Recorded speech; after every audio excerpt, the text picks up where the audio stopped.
Hi, let's talk about word order in a weird sketch. My name is not Sven, it is Martin, yeah. Okay, so languages have verbs and nouns and adjectives and whatnot, and each language puts them in a certain order. And Swedish is not always the exact same order as English. Let me show you what I mean, and let's start with a sketch in Swedish. Hej, det är jag. Hej, Hur mår du? jag mår rätt dåligt. Vad är det som har hänt? Min pojkvän gjorde slut igår. Menar du allvar? Han vill inte ha med mig att göra längre. Men för i helvete! Vilket as! Han tycker inte att jag bryr mig om hans bil. Vad har det med saken att göra? Allt. Jag fattar. Ta hand om dig. Hej då. Hej då.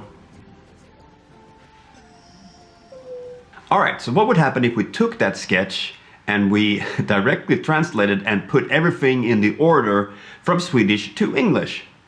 Here you go. Hi, it is I. Hi, How feel you? I feel right bad. What is it that has happened? My boyfriend made end yesterday. Mean you serious? He wants not have with me to do longer. But for in hell, what carcass?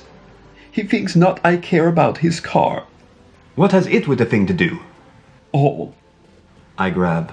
Take hand about you. Hello then. Hello then.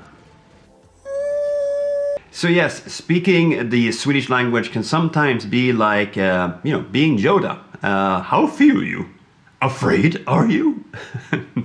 Maybe I'll do more of these. This was fun. It was fun to do a sketch where you kind of just like play with the languages. You get both the, okay, so this is Swedish and this is what it means in English. But here's also what it would be in English if it was directly translated. You get it. You get it.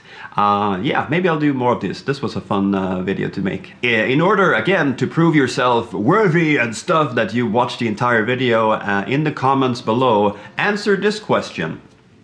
What is the funniest word in your language and what does it mean in English? There you go. Thank you for watching. I'll see you next time you click on one of my videos. Bye!